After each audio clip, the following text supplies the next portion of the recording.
Suamiku lempar surat cerai ke wajahku dan berteriak, "Aku akan menikah dengan wanita pilihanku. Cepat kau tanda tangani surat cerai itu." Setelah ku tanda tangani surat cerai itu, tiba-tiba suamiku panik.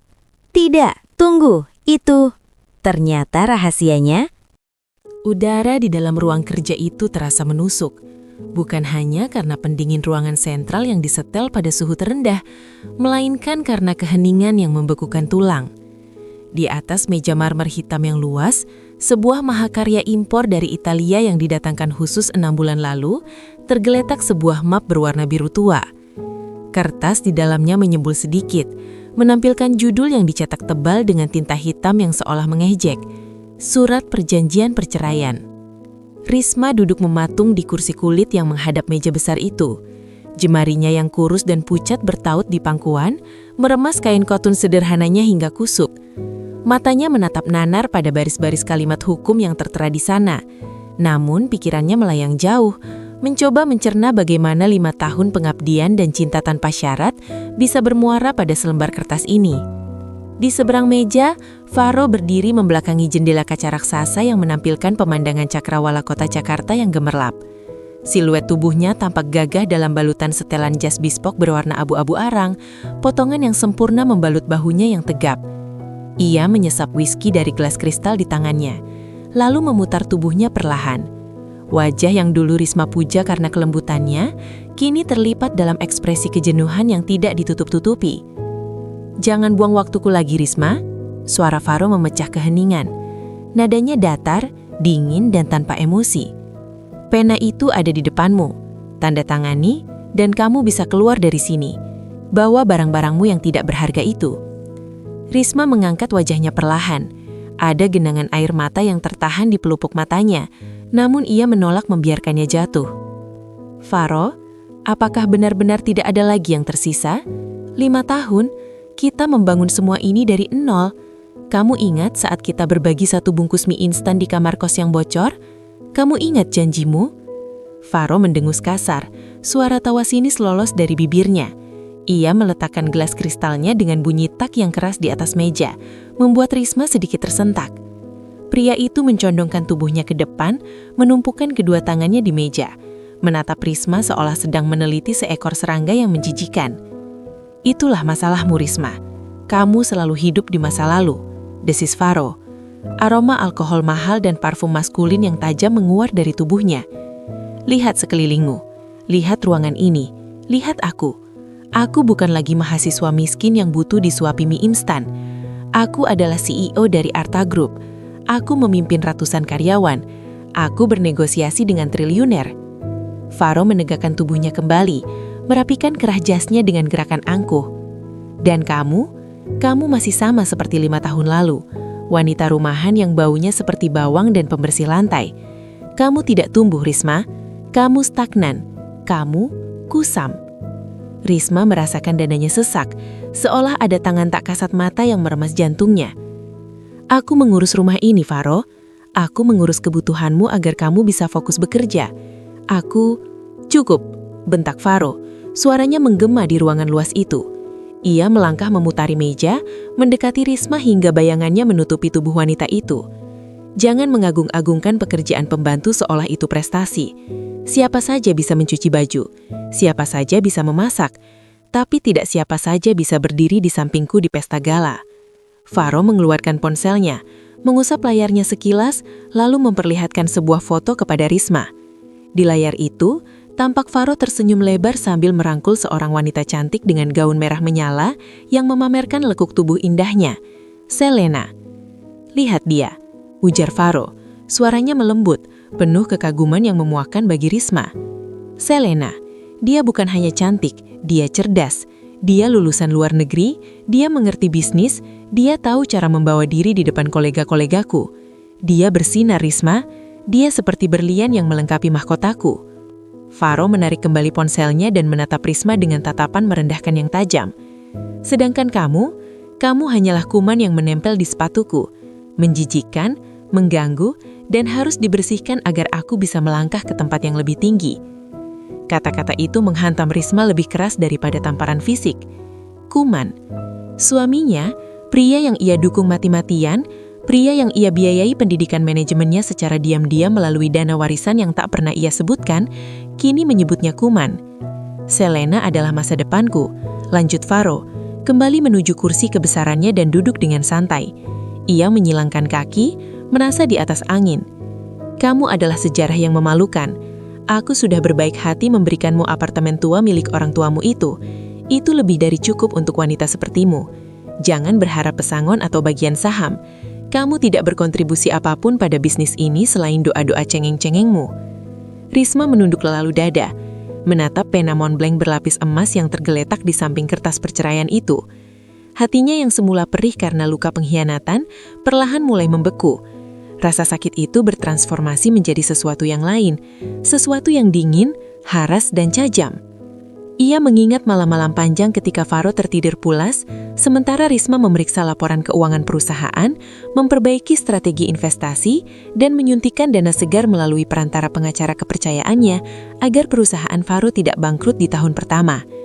Ia mengingat bagaimana ia yang mengatur agar Faro bertemu dengan investor-investor besar yang sebenarnya adalah kenalan lama mendiang almarhum ayahnya, tanpa Faro sadari. Faro mengira kesuksesan ini adalah hasil jeniusnya sendiri. Faro mengira Risma hanyalah istri bodoh yang hanya tahu belanja ke pasar tradisional. Kamu benar, Faro, bisik Risma pelan, nyaris tak terdengar. Apa? Tanya Faro, alisnya terangkat sebelah. Risma mengangkat wajahnya. Tidak ada air mata lagi. Wajahnya tenang seperti permukaan danau sebelum badai menerjang. Ia meraih pena mahal itu. Beratnya terasa pas di tangannya. Ia tidak membaca ulang klausul yang menyatakan bahwa ia melepaskan semua hak atas harta Gonogini. Ia tahu persis isinya, karena Faro sudah berbual tentang betapa pintarnya pengacara yang ia sewa untuk menekan Risma. Yang Faro tidak tahu, harta yang ia perebutkan hanyalah remah-remah dari kekayaan Risma yang sesungguhnya. Dan lebih parahnya lagi, aset-aset yang ia klaim sebagai miliknya, gedung ini, mobil-mobil mewah, rekening perusahaan, secara hukum di atas kertas hitam di atas putih yang tersimpan di brankas Bank Swiss, masih atas nama Risma atau perusahaan induk milik Risma. Faro hanyalah direktur boneka yang diberi kuasa kelola, kuasa yang bisa dicabut kapan saja. Cepatlah, desak Faro, tidak sabar ingin segera menelpon Selena dan merayakan kebebasannya. Jangan dramatis. Dengan gerakan tegas, tanpa tangan yang gemetar sedikit pun, Risma menggoreskan tanda tangannya di atas garis yang disediakan. Tinta hitam mengalir lancar, membentuk nama lengkapnya yang menjadi kunci dari segalanya. Karisma Awijaya. Ia menutup map itu dan mendorongnya pelan ke arah Faro. Faro menyambat map tersebut dengan senyum lebar yang penuh kemenangan. Ia memeriksa tanda tangan itu sejenak, memastikan validitasnya lalu tertawa lepas. Tawa yang menggema memantul di dinding-dinding mewah ruangan itu. Akhirnya, seru Faro, menatap Risma dengan sorot mata yang berbinar kejam. Kamu membuat keputusan yang tepat, Risma. Sekarang pergilah. Sopir taksi online mungkin sudah menunggumu di gerbang luar. Aku tidak mengizinkan mobil pribadiku mengantarkanmu. Itu aset perusahaan, bukan untuk angkutan umum. Risma berdiri perlahan. Ia merapikan roknya. Tidak ada kemarahan dalam gerak-geriknya. Hanya ketenangan yang membingungkan. Ia menatap Faro untuk terakhir kalinya. Pria itu tampak begitu bercahaya dalam keangkuhannya, begitu yakin bahwa ia telah membuang sampah dari hidupnya dan mendapatkan permata. Selamat tinggal, Faro, ucap Risma datar. Nikmatilah kemewahan ini, selagi kamu masih bisa merasakannya. Faro hanya mengibaskan tangannya, mengusir Risma seperti mengusir lalat. Ya, pergilah. Jangan pernah tunjukkan wajahmu di hadapanku atau Selena lagi. Kita berada di level yang tidak akan pernah bisa kamu capai. Risma berbalik. Langkah kakinya terdengar ketuk-ketuk pelan di atas lantai marmer itu. Setiap langkah menjauh dari meja itu, ia merasakan beban berat di dadanya terangkat. Ikatan emosional yang selama ini membelenggunya telah diputus oleh arogansi Faro sendiri. Faro kembali menuangkan whisky ke dalam gelasnya. Bersiul kecil sambil menatap punggung Risma yang menghilang di balik pintu. Ia merasa seperti raja dunia. Ia memiliki segalanya sekarang. Uang, kuasa, dan wanita impiannya. Wanita tua yang membosankan itu akhirnya lenyap. Pintu tertutup dengan bunyi klik yang halus. Risma berdiri di koridor luar sejenak. Ia menarik nafas dalam-dalam, menghirup aroma kebebasan yang bercampur dengan aroma pembalasan yang manis. Ia mengerojok pokok roknya yang berbeda dari ponsel butut yang biasa ia tunjukkan pada Faro. Ia menekan satu tombol panggil cepat. "Ya, Bu," suara bariton yang hormat terdengar di ujung sana.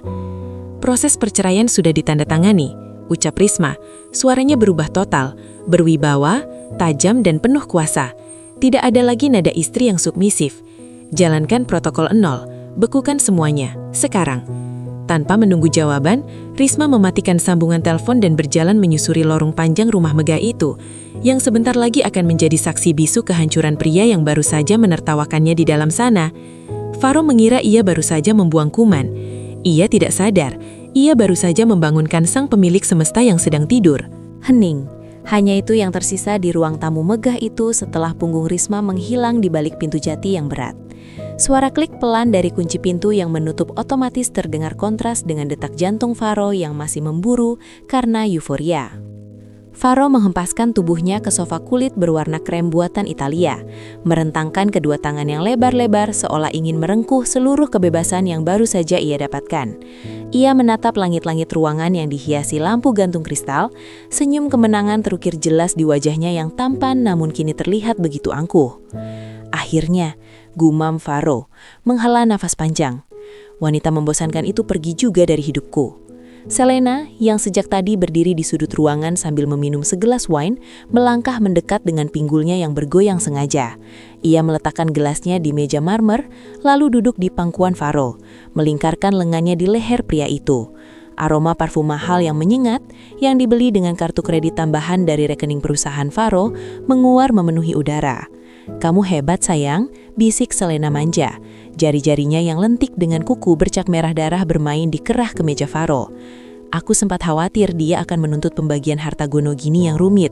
Tapi lihat dia tadi, dia menandatanganinya begitu saja seperti orang bodoh yang pasrah.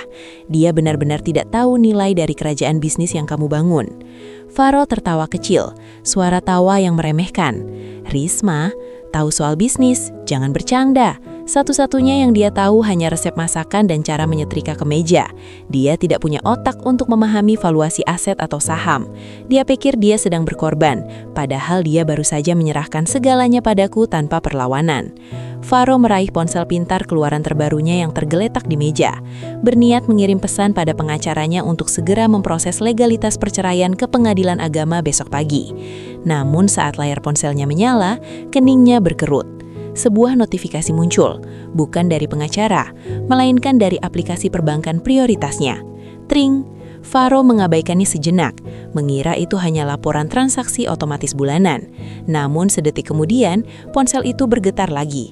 Tring-tring, "Siapa yang mengganggumu di momen bahagia ini?" tanya Selena dengan nada kesal, mencoba merebut perhatian Faro kembali. "Tunggu sebentar," ujar Faro, menepis pelan tangan Selena. Perasaannya mendadak tidak enak. Getaran di tangannya tidak berhenti. Itu bukan pesan biasa, itu rentetan notifikasi yang masuk secara brutal. Faro membuka layar kunci ponselnya. Matanya menyipit membaca baris pertama notifikasi yang muncul di layar lock screen. Bank Sentral Asia, peringatan keamanan. Akses ke rekening utama bintang-bintang 8890 dibekukan. Hubungi administrator. Jantung Faro tersentak. Ia menegakkan punggungnya, membuat Selena hampir tergelincir dari pangkuannya. Apa-apaan ini? Sebelum ia sempat mencerna apa yang terjadi, notifikasi lain muncul menimpa yang sebelumnya. Platinum Corporate Card, status non-aktif. Limit kredit Anda telah dicabut oleh pemegang otoritas utama. Investasi Mandiri Sekuritas, pemberitahuan likuidasi aset. Seluruh portofolio saham atas nama Faro Handoko sedang dalam proses pemindahan hak milik sesuai instruksi klausul 14A. Keringat dingin mulai merembes di pelipis Faro. Ruangan ber-AC itu mendadak terasa seperti oven yang memanggang kulitnya. Jemarinya gemetar saat ia dengan panik menekan ikon aplikasi mobile banking miliknya. "Kenapa Faro? Ada masalah?" Suara Selena terdengar jauh, seperti dengungan lalat yang mengganggu. "Tunggu sebentar Selena," bentak Faro tanpa sadar. Layar ponsel memuat loading sesaat, lingkaran berputar yang terasa memakan waktu seabad. Ketika halaman utama akhirnya muncul, wajah Faro memucat seputih kertas. Angka-angka yang biasanya berjejer panjang menunjukkan saldo miliaran rupiah kini lenyap. Saldo aktif, Rp 0 rupiah. Tidak mungkin, desisnya. Suaranya tercekak di tenggorokan. Ini pasti error sistem. Tidak mungkin 0. Kemarin masih ada 20 miliar di sana untuk operasional bulan ini. Ia beralih ke aplikasi email, berharap menemukan penjelasan logis tentang gangguan server perbankan. Namun yang menyambutnya di kotak inbox paling atas adalah sebuah surel dengan bendera merah urgent dari Kepala Divisi Legal perusahaannya sendiri, Pak Hardian. Subjek, pemberitahuan pengambil alihan manajemen dan pemutusan akses. Dengan tangan yang gemetar hebat, Faro membuka surel itu. Isinya singkat, padat, dan menghancurkan tulang punggungnya seketika. Kepada yang terhormat, Saudara Faro Handoko, berdasarkan instruksi langsung dari pemilik saham tunggal dan komisaris utama, Ibu Harisma Adwijaya, dengan ini kami informasikan bahwa seluruh wewenang Anda sebagai Direktur Operasional dicabut efektif per detik ini. Sesuai dengan perjanjian pranikah notaris nomor 45/2000XX yang menyatakan bahwa seluruh aset modal dan pengembangan usaha adalah milik mutlak pihak istri, maka akses Anda terhadap seluruh fasilitas, rekening, dan properti perusahaan telah dinonaktifkan. Harap menyerahkan kunci kendaraan inventaris dan meninggalkan properti ini dalam waktu 1x24 jam. Hormat kami, Divisi Legal Holding Adwijaya. Faro merbeku. Ponsel mahal itu terlepas dari genggamannya, jatuh berdebum di atas karpet tebal. Kah Risma Adwijaya, bisiknya hampa. Nama lengkap Risma, nama yang selama ini ia abaikan, nama yang ia pikir hanya tempelan di dokumen pernikahan. Ia lupa atau memilih lupa karena egonya, bahwa modal awal usahanya 5 tahun lalu memang berasal dari warisan keluarga Risma yang dijual. Tapi ia yang mengelolanya, ia yang membesarkannya. Bagaimana mungkin Risma bisa mengambil semuanya kembali dalam sekejap mata? Faro, kamu kenapa Faro? Kamu menakutiku. Selena mengguncangkan bahu Faro. Wajah cantiknya kini dipenuhi ketakutan melihat pasangannya tampak seperti orang yang baru saja melihat hantu. Faro menoleh perlahan menatap Selena, namun tatapannya kosong. Lalu realitas menamparnya keras. Risma, wanita itu baru saja keluar dari sini kurang dari 3 menit yang lalu. Tanda tangannya di surat cerai tadi, itu bukan tanda menyerah, itu adalah pelutik. Risma menunggu surat itu ditandatangani agar status hukum Faro sebagai suami gugur, sehingga ia bisa menendangnya keluar sebagai karyawan yang tidak berguna tanpa terikat kewajiban suami istri. Kemarahan meledak di dada Faro, bercampur dengan kepanikan yang mencekik. Ia lompat berdiri, mendorong Selena hingga wanita itu terjatuh ke sofa. Wanita ular itu, teriak Faro. Ia berlari kencang menuju pintu depan. Kakinya hampir tersandung karpet mahal itu yang, kini, ia sadari dengan ngeri, bukanlah miliknya lagi. Faro membanting pintu utama hingga terbuka lebar. Panas matahari sore langsung menyergapnya, kontras dengan dinginnya interior rumah. Matanya menyapu halaman luas yang dipenuhi tanaman bonsai mahal. Di sana, di dekat gerbang besi tempayang tinggi menjulang, sosok Risma sedang berjalan tenang. Langkahnya pelan, anggun, tidak seperti wanita yang baru saja diceraikan. Risma, teriak Faro. Suaranya pecah dan sumbang. Risma, berhenti. Ia berlari menuruni tangga teras, tidak mempedulikan sepatunya yang belum terpasang sempurna. Ia berlari melintasi paving blok halaman, mengejar sosok wanita yang selama ini ia sebut Kuman. Risma berhenti, bukan karena teriakan Faro, tapi karena gerbang otomatis di depannya mulai terbuka perlahan. Ia tidak menoleh, punggungnya tegak, rambut hitamnya yang biasanya diikat sederhana kini tergerai indah di bawah sinar matahari. Faro berhasil menyusulnya, nafasnya tersengal-sengal, dadanya naik turun dengan kasar. Ia mencengkram erat lengan Risma, mencoba memutar tubuh wanita itu agar menghadap dia. Apa maksud semua ini, hah? Teriak Faro, matanya melotot liar, menuntut jawaban. Apa yang kau lakukan pada rekeningku? Kenapa semuanya 0? Kenapa ada email gila dari Hardian yang bilang kau komisaris utama? Risma menepis tangan Faro dengan gerakan yang tenang namun bertenaga. Ia memutar tubuhnya perlahan. Wajahnya datar, tidak berekspresi, tidak ada air mata, tidak ada kemarahan yang meledak-ledak, hanya tatapan dingin yang menusuk jantung, seolah dia sedang melihat orang asing yang tidak penting. Rekeningmu? Tanya Risma, suaranya halus, namun tajam setajam silet. Sejak kapan kau punya rekening, Faro? Bukankah kamu sendiri yang bilang tadi di dalam bahwa aku hanya wanita rumahan yang menumpang hidup padamu? Aku hanya meluruskan fakta. Kau tidak punya apa-apa saat datang padaku 5 tahun lalu. Dan sekarang, kau kembali ke posisi awalmu. Jangan main-main, Risma. Faro menijuk wajah Risma dengan telunjuk gemetar. Aku yang membesarkan perusahaan itu. Aku yang bekerja siang dan malam. Kau tidak bisa memblokir aksesku begitu saja. Itu ilegal. Ilegal? Risma tersenyum tipis, sebuah senyuman yang membuat darah Faro berbeku. Baca lagi dokumen yang kau tanda tangani saat kita menikah dulu. Kau terlalu sibuk membanggakan diri hingga lupa bahwa setiap sen modal, setiap aset tanah, setiap lisensi bisnis, semuanya atas namaku. Kau hanya proksi, kau hanya manajer yang kupercaya. Dan hari ini, Risma melirik jam tangan di pergelangan tangannya. Kontrak kerjamu sudah selesai. Sebelum Faro bisa membalas, sebuah suara mesin halus menderu mendekat. Dari balik gerbang yang terbuka, sebuah sedan hitam limusin mewah, sebuah Mercedes Maybach S-Class yang mengkilap meluncur dengan wibawa yang mengintimidasi. Mobil itu jauh lebih mewah daripada sport car 2 pintu milik Faro yang terparkir di garasi. Mobil itu berhenti tepat di samping Risma. Seorang supir seragam rapi, lengkap dengan topi dan sarung tangan putih keluar dengan sigap. Ia bukan supir biasa. Faro mengenalinya. Itu adalah Pak Teguh, kepala supir operasional kantor pusat yang biasanya hanya melayani tamu VVIP investor asing. Pak Teguh tidak melirik Faro sedikit pun.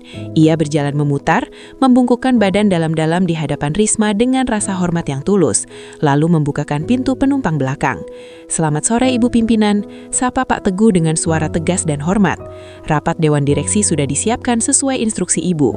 Tim audit eksternal juga sudah menunggu di kantor pusat untuk memeriksa laporan keuangan Tuan Faro. Faro ternganga, rahangnya jatuh. Kata pimpinan yang diucapkan Pak Teguh terdengar begitu natural, seolah itu gelar yang sudah lama ia sandang tanpa sepengetahuan Faro. Tim audit membawa Faro. Suaranya melemah, kakinya terasa lemas. Jika audit eksternal masuk, semua penggelapan dana kecil-kecilan yang ia lakukan untuk membiayai hidup gaya Selena akan terbongkar semuanya. Risma tidak menjawab Faro. Ia melangkah Matahari telah sepenuhnya tenggelam di ufuk barat, meninggalkan sisa-sisa cahaya oranye yang perlahan ditelan oleh langit malam Jakarta yang kelabu. Namun, bagi Faro, kegelapan yang sesungguhnya bukan datang dari langit, melainkan dari dalam rumah megah yang selama ini ia agung-agungkan sebagai simbol kejayaannya. Rumah itu kini terasa asing, senyap. Biasanya, jam segini adalah waktu di mana lampu kristal di ruang tengah akan berpendar hangat, menyambutnya pulang dengan kemewahan yang menenangkan. Pendingin ruangan sentral akan mendesis halus, menjaga suhu tetap di angka 20 derajat yang nyaman, mengusir panas dan polusi ibu kota. Tapi malam ini, rumah itu mati. Bukan sekadar mati lampu biasa. Ini adalah kematian total dari sebuah organisme yang bernama kenyamanan. "Faro, apa-apaan ini?" Suara Selena melengking dari lantai atas, memecahkan keheningan yang mencekam. Faro masih berdiri di ruang tamu. Dasinya sudah longgar. Kemeja mahalnya basah oleh keringat dingin dan keringat panas yang mulai bercampur. Nafasnya memburu. Ia menatap layar ponselnya yang nyaris kehabisan baterai. Sinyal masih ada, tapi setiap aplikasi perbankan yang ia buka menampilkan pesan yang sama. Akses ditolak atau saldo Rp0. "Faro!" teriakan Selena makin mendekat. Wanita itu menuruni tangga dengan langkah kasar, diterangi oleh lampu senter dari ponsel pintanya. Wajah cantiknya yang biasa terpoles sempurna, kini tampak berantakan. Riasannya mulai luntur karena udara di dalam rumah yang dengan cepat berubah menjadi pengap. Sistem ventilasi otomatis telah mati, mengubah mansion marmer itu menjadi oven raksasa yang menyimpan panas seharian. "Kenapa listriknya mati? Gensetnya mana? Kenapa tidak otomatis menyala?" Cecar Selena mengarahkan sorot lampu ponsel tepat ke wajah Faro, membuat pria itu menyipitkan mata silau. "Diamlah Selena!" bentak Faro. Suaranya parau. Rasa frustasi yang menumpuk sejak sore tadi akhirnya meledak. "Aku sedang berusaha menelpon orang teknis." "Menelpon? Dari tadi kau hanya diam mematung di situ." Selena membanting tas Hermesnya ke sofa kulit. "Air juga mati, Faro. Aku mau mandi. Aku lengket. Aku gerah. Kau bilang kau raja di rumah ini. Masa mengurus listrik saja tidak becus?" Faro menggenggam tangannya. Ia ingin sekali menampar mulut wanita itu. Mulut yang sama yang dulu memujinya setinggi langit saat ia membelikan berlian. Kini, tanpa fasilitas, Selena tak ubahnya seperti anak kecil yang merengek.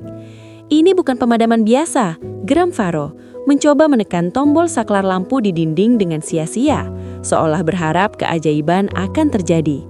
Meteran listrik di depan disegel, air diputus dari pusat. Hening sejenak, hanya terdengar suara nafas mereka berdua yang berat di tengah kegelapan ruang tamu yang luas. Bayangan furnitur mewah di sekeliling mereka kini tampak seperti monster yang mengintai. Guci-guci porselin, lukisan abstrak dan patung-patung perunggu itu tidak lagi terlihat mahal. Mereka terlihat seperti rongsokan di gudang tua yang ditinggalkan. Disegel, suara Selena merendah, tapi nadanya berubah dari marah menjadi panik yang menuduh. Apa maksudmu disegel? Kau bangkrut? Kau bilang perusahaanmu profitnya miliaran bulan lalu. Aku tidak bangkrut, sanggah Faro defensif, meski hatinya mencelos. Ini ulah Risma, wanita ular itu. Dia memblokir aksesku ke rekening operasional rumah. Kau pikir dia bisa menakutiku dengan mematikan lampu? Hah, Faro tertawa sumbang, tawa yang terdengar menyedihkan di telinganya sendiri. Dia lupa siapa aku. Aku Faro, aku yang membangun semua ini. Kau yang membangun atau uangnya yang membangun? Sindir Selena tajam. Ia mendekat, wajahnya diterangi cahaya layar ponsel dari bawah, menciptakan bayangan hantu yang mengerikan. Tadi sore, supir itu memanggilnya ibu pimpinan, dan mobil itu, Rolls-Royce Phantom Faro, kau bahkan tidak pernah membiarkan aku bermimpi naik mobil itu. Siapa sebenarnya istrimu itu?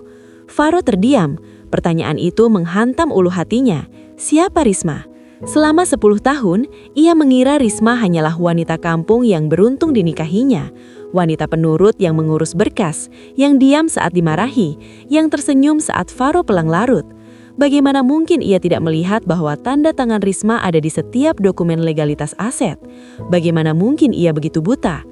Itu tidak penting, elak Faro berbalik memunggungi Selena dan berjalan ke ruang kerjanya. Kau mau kemana? Selena mengejarnya. Langkah hak tingginya beradu keras dengan lantai marmer. Ke ruang kerja, jangan ikuti aku. Faro membanting pintu ruang kerjanya dan menguncinya.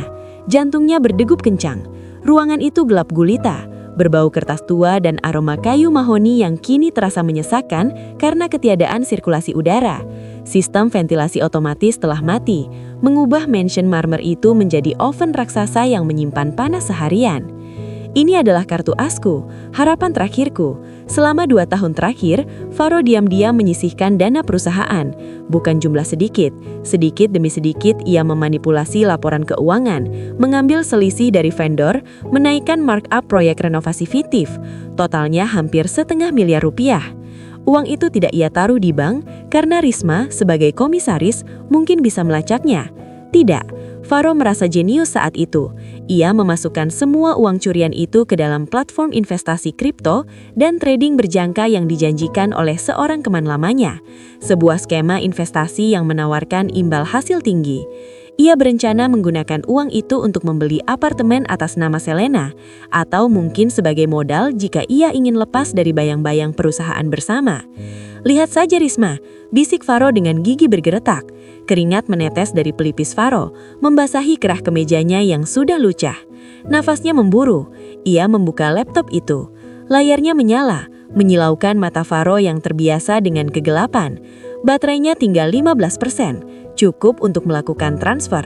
Ia menyambungkan laptop itu ke tethering ponsel ia karena wifi rumah sudah mati total. Koneksi terasa lambat, membuat Faro mengumpat berkali-kali. Lingkaran loading di layar berputar-putar seolah mengejek ketidaksabarannya. Di luar pintu, terdengar gedoran dan teriakan Selena. Buka pintunya Faro, jangan bersembunyi seperti pengecut.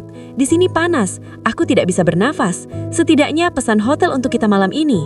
Tunggu sebentar sialan, teriak Faro balik. Konsentrasinya terpecah belah. Akhirnya, halaman web investasi itu terbuka. Namun bukan dashboard saldo yang menyambutnya. Wajah Faro mempucat, matanya terbelalak lebar menatap layar dengan horor yang melumpuhkan seluruh saraf tubuhnya. Layar itu berlatar belakang putih polos dengan lambang kepolisian cyber dan otoritas jasa keuangan yang besar di tengahnya. Tulisan merah menyala terpampang jelas. Situs ini telah disisa dan dibekukan oleh pihak bermenang atas dugaan penipuan skema Ponzi dan pencucian uang. Faro tidak bernafas. Ia merefresh halaman itu sekali, 2 kali, 3 kali. Hasilnya sama. Notifikasi berita di pojok kanan bawah layar laptop itu tiba-tiba muncul pop-up. Skandal investasi bodong Coin Master terbongkar.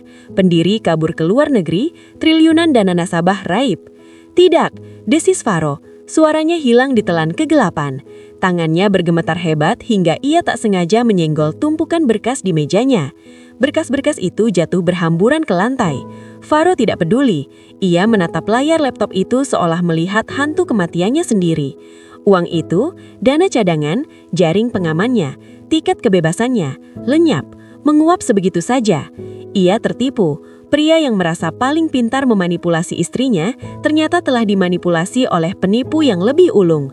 Ironi itu terasa pahit, seperti empedu yang mai ke tenggorokannya. Di tengah keputusasaan itu, mata Faro menangkap sesuatu di antara tumpukan kertas yang tadi jatuh berserakan. Sebuah amplop berwarna krem yang tebal. Amplop itu tidak ada di sana tadi pagi. Posisinya tadinya sepertinya diletakkan tepat di tengah meja, di atas laptopnya, namun tergeser saat ia panik membuka laptop.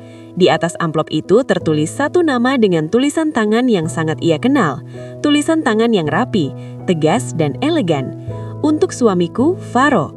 Tangan Faro terulur, mengambil amplop itu. Kertasnya terasa mahal, bertekstur.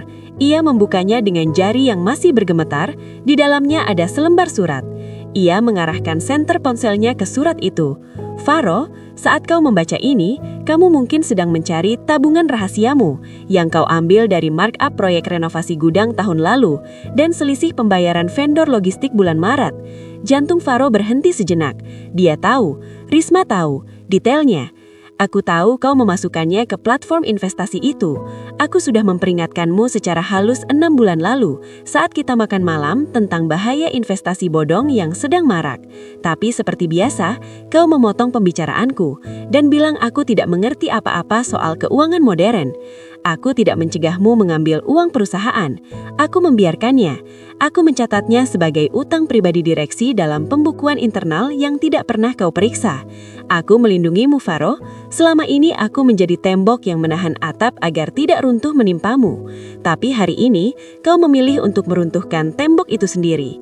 Investasi itu sudah kolaps sejak 2 hari lalu. Aku mendapat intelijen bisnis sebelum beritanya keluar di media. Uangmu hangus. Dan karena aku sudah tidak lagi melindungimu, auditor independen akan masuk besok pagi untuk memeriksa selisih dana yang kau ambil. Polisi mungkin tidak bisa menangkapmu karena investasi bodong itu, tapi mereka akan sangat tertarik dengan bukti penggelapan dana perusahaan yang sudah kusiapkan di meja tim legal. Nikmati malam ini, Faro. Ini adalah malam terakhirmu bisa tidur di bawah atap yang kau kira milikmu. Salam, Risma, Matahari pagi itu tidak terbit dengan janji harapan, melainkan seperti sorot lampu interogasi yang menelanjangi sisa-sisa kehancuran malam sebelumnya. Di dalam mansion yang kini tak lebih dari oven raksasa tanpa pendingin udara, Faro terbangun dengan keringat lengket yang membalur punggungnya. Bau apak mulai menguar dari sudut-sudut ruangan yang tertutup rapat tanpa sirkulasi. Belum sempat ia mengumpulkan nyawa, gedoran di pintu utama terdengar seperti dentukan palu godam. Bukan ketukan tamu, melainkan ketukan eksekutor. Faro tersentak, menoleh ke samping. Selena masih tertidur dengan wajah sembab sisa tangisan histeris semalam. Maskaranya luntur membentuk alur hitam yang mengerikan di pipinya. Gedoran itu berulang, kali ini disertai suara kunci elektronik yang dibobol paksa. "Siapa di sana?" teriak Faro, suaranya parau. Ia bergegas turun, masih mengenakan kemeja kusut yang ia pakai kemarin dan celana bahan yang sudah tak beraturan. Ia tidak sempat mencari alas kaki. Di ruang tamu, pintu ganda berbahan kayu jati itu terbuka lebar. Siluet 4 orang berbadan tegap dengan seragam security hitam-hitam berdiri memblokir cahaya matahari. Di depan mereka, seorang pria berkacamata dengan setelan jas rapi memegang sebuah map. Itu Ardi, kepala tim legal perusahaan yang dulu seling membungkuk hormat pada Faro. "Pak Faro," sapa Ardi dingin. Tidak ada senyum, tidak ada bungkukan badan. "Sesuai instruksi pemilik aset, Ibu Risma, Anda dan Nona Selena diminta mengosongkan properti ini, sekarang." "Kau gila, Ardi?" Faro melangkah maju, mencoba memanggil sisa-sisa otoritasnya yang telah luntur. "Ini rumahku, aku yang membayar cicilannya, aku yang..." "Anda tidak membayar apa-apa, Pak," potong Ardi. Matanya menatap Faro dengan tatapan yang biasanya diberikan orang pada sampah yang menghalangi jalan. Ia membuka map itu, memperlihatkan salinan akta. Sertifikat tanah, bangunan, dan seluruh isinya atas nama Risma Wandari. Anda hanya menumpang, dan izin menumpang itu dicabut per detik ini. Beri aku waktu, setidaknya biarkan aku mengambil barang-barangku. Faro berteriak, matanya liar menatap para security yang mulai melangkah masuk. Barang pribadi yang melekat di badan, silahkan. Sisanya, itu aset perusahaan yang Anda gelapkan. Semuanya disita. Ardi memberi isyarat tangan. Keluarkan mereka. Tanpa aba-aba kedua, dua security mencengkram lengan Faro. Selena yang baru turun tangga sambil menjerit kaget langsung diseret oleh security lainnya. "Lepaskan aku! Kalian tahu siapa aku!" jerit Selena. Kakinya menendang-nendang udara. "Faro, lakukan sesuatu!" Faro merontah, sikutnya menghantam dada salah satu penjaga. Namun tenaga mereka jauh lebih besar. Ia diseret paksa melewati lantai marmer yang dulu ia banggakan, melewati pintu besar yang kini terasa seperti mulut monster yang memuntahkannya. Tubuh Faro dan Selena dihempaskan begitu saja ke trotoar panas di depan gerbang besi. Pintu gerbang besi yang megah itu kemudian ditutup dengan dentuman keras yang menggema di seluruh blok perumahan elit itu. Klik, terkunci. Hening sejenak. Faro berengah-engah. Lututnya menyentuh aspal kasar yang mulai memanas. Ia menatap kakinya yang telanjang. Jari-jarinya kotor terkena debu jalanan. Jas mahalnya kini penuh kerutan hina. "Lihat itu!" Bisik-bisik tetangga mulai terdengar. Di balik pagar-pagar rumah tetangga, mata-mata penuh rasa ingin tahu mengintip kejadian itu. Bu Ratna dari rumah nomor 5 bahkan terang-terangan berdiri di balkon sambil memegang ponsel merekam kejadian itu. Kehormatan Faro yang ia bangun bertahun-tahun dengan topeng kesuksesan palsu runtuh dalam hitungan menit. "Faro!"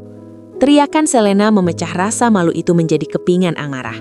Wanita itu bangkit, rambutnya acak-acakan, wajahnya merah padam. Ia tidak lagi terlihat seperti model papan atas yang anggun. Ia terlihat seperti hewan yang terpojok. "Apa maksud semua ini?" Selena mendorong bahu Faro keras-keras. "Kau bilang kau yang punya segalanya. Kau bilang wanita tua itu cuma benalu. Kenapa kita diusir seperti anjing?" Faro menepis tangan Selena. Kepalanya pening. "Diam kau, kiraku aku mau ini terjadi. Risma, dia menjebakku." "Menjebakmu? Atau kau yang bodoh?" Selena tertawa, tawa yang sumbang dan menyakitkan telinga. "Mana uangmu? Mana dana cadangan yang kau banggakan semalam? Kau bilang 1,5 miliar itu ada. Berikan padaku sekarang. Aku butuh taksi. Aku butuh hotel." "Uang itu sudah disita polisi, sialan. Kau dengar tidak semalam?" Faro membentak balik. Urat lehernya menonjol. "Habis. Semuanya nol. Aku tidak punya apa-apa lagi." Plak! Tamparan Selena mendarat telak di pipi kiri Faro. Hanas dan perih. Faro ternganga. Tak percaya. "Dasar penipu!" Selena memukuli dada Faro dengan tas tangannya, berkali-kali, brutal. "Kau menyeratku ke dalam lumpur ini. Aku meninggalkan karirku, meninggalkan tunanganku yang dulu demi kau. Dan sekarang kau jadi gelandang? Kau sampah, Faro, sampah." Faro mencoba menangkis, memegang pergelangan tangan Selena. "Cukup, hentikan drama ini. Kita harus ke kantor." "Ya, ke kantor. Risma pasti di sana. Aku akan menuntut hak pesangon. Aku masih punya saham." "Saham apanya?" Selena meludahi aspal di dekat kaki Faro. Namun keputusasaan di mata Faro entah bagaimana meyakinkannya. Mungkin masih ada sedikit uang yang bisa diperas. "Ayo, kita ke sana. Kalau kau tidak bisa memberiku uang hari ini, aku akan membunuhmu." Mereka berjalan kaki tertatih-tatih keluar dari kompleks perumahan, menjadi tontonan satpam pos depan dan tukang ojek yang mangkal. Faro tanpa alas kaki merasakan setiap kerikil tajam menusuk telapak kakinya, sebuah metafora fisik dari perjalanan hidupnya yang kini tanpa pelindung. Mereka berhasil menaiki taksi online dengan sisa saldo di ponsel Selena. Perjalanan menuju gedung perkantoran pusat terasa sangat lambat. Faro menyusun kalimat di kepalanya, menyiapkan ancaman, menyiapkan bluffing. Ia akan menakut-nakuti Risma. Risma yang ia kenal adalah wanita penurut, wanita yang tidak tegaan. Sesampainya di lobi gedung perkantoran yang menjulang tinggi, Faro dan Selena turun. Penampilan mereka yang kacau balau, Faro tanpa sepatu, Selena dengan make up luntur, langsung menarik perhatian resepsionis dan staf yang lalu lalang. "Pak Faro," bisik salah satu staf, menutup mulutnya tak percaya. Faro mengabaikan mereka, melangkah ke arah lift dengan dagu diangkat, mencoba mempertahankan sisa harga diri yang sebenarnya sudah minus. Namun sebelum ia menyentuh tombol lift, pintu lift terbuka. Risma keluar. Ia tidak sendiri. Di samping kirinya adalah Rio, asisten barunya yang berbadan kekar.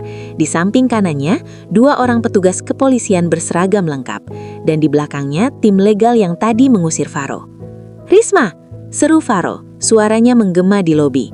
Ia mencoba maju namun Rio langsung pasang badan menghalanginya dengan satu tangan yang kokoh. "Minggir Rio, aku mau berbicara dengan istriku," bentak Faro. "Mantan istri," koreksi Risma. Suaranya pelan namun terdengar jelas di seluruh lobi yang mendadak hening. "Dan kau tidak punya hak berbicara di sini, Faro. Kau sudah dipecat secara tidak hormat pagi ini. Suratnya ada di meja security." "Kau tidak bisa melakukan ini. Aku yang membesarkan perusahaan ini." Faro menunjuk wajah Risma, jarinya tergemetar. "Kau yang membesarkan egomu dengan uangku," balas Risma datar. Tatapannya kemudian beralih ke wanita di samping Faro. "Selena?" Selena mundur selangkah, mendadak merasa kerdil di hadapan aura Risma. "Apa? Jangan coba-coba menyentuhku." Risma mengangguk pada polisi di sebelahnya. "Pak, silahkan, itu orangnya." 2 polisi itu bergerak cepat, memutar tubuh Selena dan menahan tangannya ke belakang. "Hei, apa-apaan ini? Lepaskan aku! Faro, tolong!" Selena menjerit, suaranya melengking memenuhi lobi. Bunyi klik bergolk yang mengunci pergelangan tangannya membuat Faro mematung. "Atas dasar apa kalian menangkapnya?" teriak Faro, panik. Salah satu polisi menjawab tegas. "Saudari Selena ditahan atas bukti kuat keterlibatan dalam pencucian uang hasil penggelapan dana perusahaan yang Anda lakukan dan penadahan barang-barang mewah yang dibeli dengan uang curian. Kami punya bukti transfer dari rekening Anda ke rekening pribadinya selama 2 tahun terakhir." "Tidak, aku tidak tahu uang itu curian. Farawan yang berikan. Tangkap dia, jangan aku!" raung Selena. Air mata dan maskara hitam membanjiri wajahnya. Ia meronta seperti orang gila saat polisi menyeratnya keluar gedung. "Faro, kau bangsingat. Kau menghancurkan hidupku. Aku bersumpah akan membukanya di pengadilan. Aku akan bersaksi melawanmu." Teriakan Selena makin menjauh, lalu lenyap di telan pintu putar lobi. Kini tinggal Faro sendiri. Berdiri tanpa alas kaki di atas lantai granit dingin, di hadapan puluhan mantan karyawannya yang menatap dengan jijik, kasihan dan cemooh. Faro menatap Risma, matanya memerah menahan tangis dan amarah. Kau puas, kau memenjarakannya, kau mengambil rumahku, kau mengambil kantorku. Apalagi Risma? Apalagi yang kau mau?" Risma melangkah 1 langkah maju, menatap tepat ke manik mata Faro. Jarak mereka begitu dekat, namun terasa ada jurang samudra di antaranya.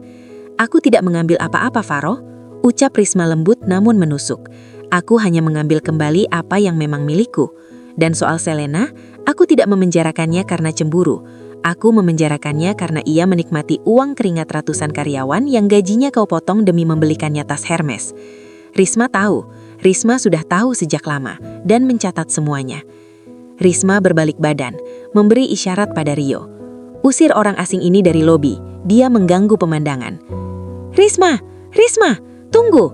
Faro mencoba mengejar, namun Rio mendorong Faro bukan dengan pukulan, namun dengan dorongan tegas yang membuat Faro terhuyung dan jatuh terduduk di lantai licin. "Silahkan keluar, Pak," ucap Rio dingin. Faro merangkak bangun, merasakan tatapan ratusan mata menusuk punggungnya. Ia tidak punya pilihan, ia berlari keluar dari gedung yang dulu ia anggap kerajaannya, berlari tanpa tujuan dengan kaki telanjang yang mulai lecet dan berdarah. Sore harinya, minggu-minggu berlalu menjadi bulan, dan Jakarta tidak pernah ramah bagi mereka yang jatuh. Aspal ibu kota terasa jauh lebih keras bagi Faro yang kini tidak lagi memiliki atap di atas kepalanya. Jas mahalnya yang dulu menjadi simbol kejayaan, kini telah lama terjual di pasar loak, digantikan oleh kaos lusuh yang warnanya memudar karena debu dan keringat. Perut Faro berbunyi nyaring, sebuah orkestra menyedihkan yang menemani langkah gontainya di lorong-lorong sempit kawasan Jakarta Pusat. Rasa lapar bukan lagi sekadar keinginan untuk makan, melainkan rasa sakit fisik yang melilit usus, membuatnya pening dan gemetar. Ia telah mencoba melamar pekerjaan, dari tenaga administrasi hingga pelayan toko. Namun siapa yang mau mempekerjakan pria paruh baya, tanpa identitas jelas, tanpa domisili, dan dengan jejak digital skandal yang masih bisa dilacak? Keputusasaan adalah racun yang bekerja lambat namun mematikan. Malam itu, di bawah keremangan lampu jalan yang berkedip sekarat, Faro bertemu dengan seorang pria bertato di sebuah warung kopi pinggir jalan. Tawaran itu datang begitu sederhana namun berbahaya. mengantar sebuah paket kecil ke alamat tertentu. Tidak ada pertanyaan, tidak ada pemeriksaan isi. Upahnya cukup untuk makan seminggu dan menyewa kamar petak sempit. Faro tahu ini salah. Ia tahu, insting bisnisnya dulu akan berteriak memperingatkan risiko yang tidak sebanding. Tapi insting itu milik Faro sang CEO, bukan Faro si gelandangan yang belum makan nasi selama 2 hari. Baik, suara Faro parau, tenggorokannya kering. Saya ambil. Malam itu juga, dengan tangan gemetar, ia menggenggam bungkusan kecil yang terbalut lakban hitam.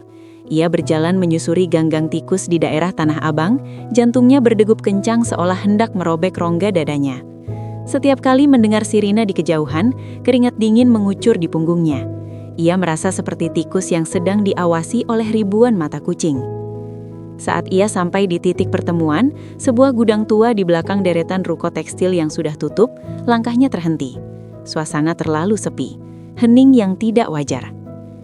Tiba-tiba, sorot lampu menyilaukan menembak wajahnya dari 2 arah berlawanan. Faro terlonjak, paket di tangannya terjatuh ke tanah yang becek. "Jangan bergerak!" Faro mengangkat kedua tangannya, nafasnya tercekak, kakinya lemas. Habis sudah, pikirnya. Penjara. Akhirnya penjara. Ironisnya, ada sedikit rasa lega di sana. Setidaknya di penjara ia akan mendapat makan. Namun sosok yang keluar dari balik sorot lampu itu tidak mengenakan seragam polisi. Tidak ada lencana, tidak ada pistol yang teracung. Pria itu mengenakan setelan kemeja rapi yang pas badan, wajahnya datar tanpa emosi. Faro menyipitkan mata, berusaha mengenali siluet itu di tengah cahaya yang menyakitkan retina. Rio? Itu Rio, ajudan pribadi Risma. Pria yang dulu sering Faro abaikan, pria yang hanya ia anggap sebagai pesuruh istrinya. Kini Rio berdiri tegak dengan aura dominan, sementara Faro bergetar ketakutan seperti pesakitan. Rio melangkah mendekat, sepatunya yang mengkilap tidak mempedulikan genangan air kotor di lantai gudang. Ia menendang pelan bungkusan lakban hitam yang dijatuhkan Faro tadi. Paket palsu, isinya hanya tepung tapioka, tapi niatmu untuk mengedarkan narkoba sudah cukup nyata, Pak Faro. Faro jatuh terduduk, lututnya tidak sanggup lagi menopang tubuhnya. Kau menjebakku? Saya menyelamatkan Bapak, koreksi Rio dengan nada sopan tamun tajam seperti silet. Ibu Risma tahu, Bapak sudah sampai di titik nadir. Ibu Risma tahu, Bapak akan mengambil jalan pintas. Orang seperti Bapak, yang terbiasa hidup enak selalu mencari jalan termudah, termasuk menjadi kurir barang haram. Risma? Faro menyebut nama itu dengan campuran rasa rindu dan ngeri. Dia mau memenjarakanku? Silahkan, panggil polisi. Aku sudah tidak peduli. Faro berteriak, air mata frustrasi bercampur debu di wajahnya. Rio berjongkok, menatap lurus ke dalam mata Faro yang merah dan liar. Tidak, Pak, itu terlalu mudah. Penjara akan memberikan Bapak tempat tidur, makanan gratis dan alasan untuk menyalahkan keadaan. Ibu Risma tidak menginginkan itu. Rio merogoh kokoh jasnya, mengeluarkan sebuah amplop tebal berwarna coklat dan meletakkannya di telapak tangan Faro yang kotor. Ibu Risma tidak memenjarakan Bapak karena cinta. Jangan salah sangka. Rasa itu sudah mati. Ujar Rio, suaranya merendah penuh penekanan. Beliau menebus Bapak dari skenario polisi malam ini agar Bapak bisa menerima hukuman yang sesungguhnya. Hukuman menjadi manusia biasa. Hukuman untuk hidup, bukan untuk mati atau membusuk di sel. Faro membuka amplop itu dengan tangan gemetar. Isinya bukan tumpukan uang ratusan juta, seperti yang dulu biasa ia pegang. Isinya adalah tiket kereta ekonomi 1 kali jalan menuju sebuah kota kecil di Jawa Timur. Dan uang tunai secukupnya, hanya cukup untuk menyawar kos murah selama sebulan dan makan sederhana. Pergilah, perintah Rio sambil berdiri kembali, membersihkan debu imajiner di celananya. Tunggu, seru Faro serak. Kenapa dia melakukan ini? Rio berhenti sejenak namun tidak menoleh. Karena Ibu Risma ingin memastikan, jika suatu hari takdir mempertemukan kalian lagi, Bapak tidak lagi menjadi sampah yang memalukan. Tapi sepertinya, takdir itu tidak akan pernah bersilangan lagi. Langkah kaki Rio menjauh, meninggalkan Faro sendirian dalam kegelapan gudang. Hanya ada suara nafasnya sendiri yang memburu dan amplop coklat di genggamannya.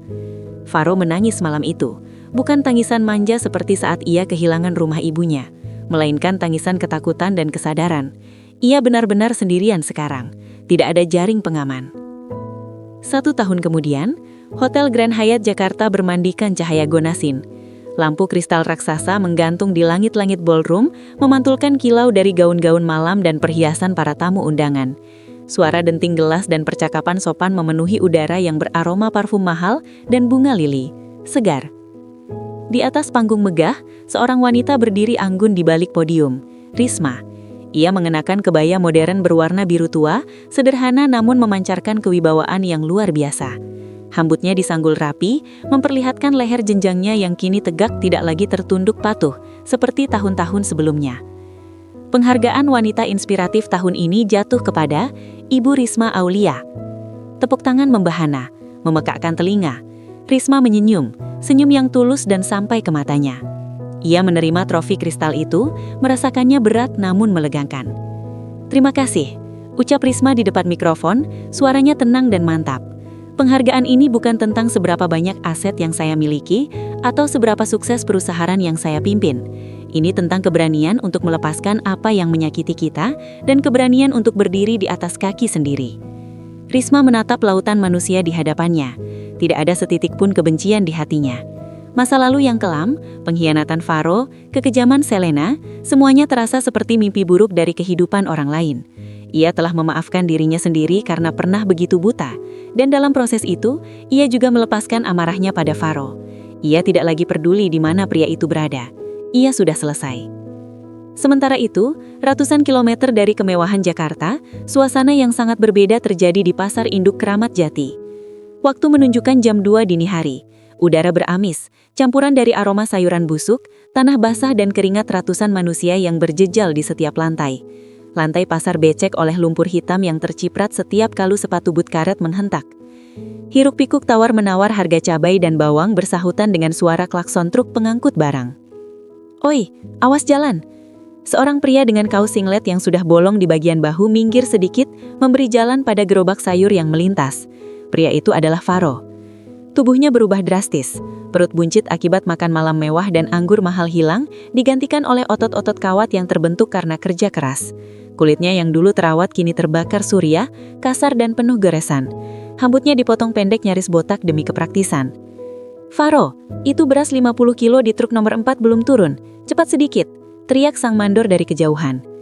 "Siap bang," jawab Faro lantang. Tidak ada lagi nada angkuh, tidak ada bantahan. Faro menghampiri truk, menghentakkan bahunya untuk memposisikan karung beras. Hup! Dengan satu tarikan nafas panjang, beban 50 kg itu berpindah ke pundaknya. Kakinya goyah sesaat, namun ia segera menyeimbangkan diri. Tulang punggungnya berderit memprotes, otot kakinya menegang menahan beban, tapi ia terus berjalan. Setiap langkah adalah penebusan. Setiap tetes keringat yang jatuh ke aspal becek adalah pembayaran cicilan atas dosa-dosanya.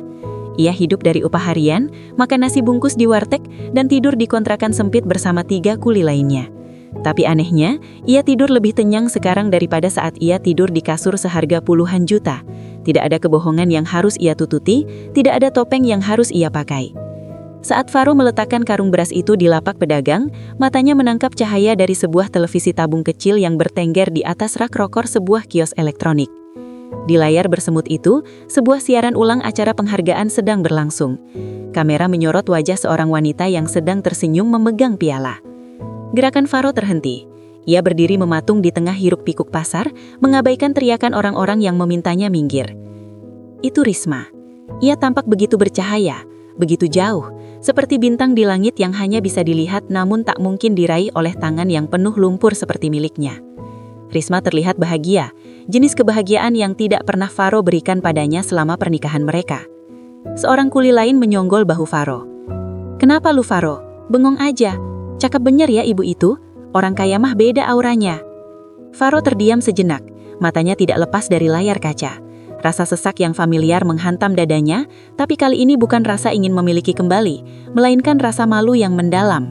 Ia sadar, wanita di layar kaca itu adalah wanita yang pernah mencuci pakaiannya, yang pernah ia bentak, yang pernah ia hianati demi wanita sekelas Selena.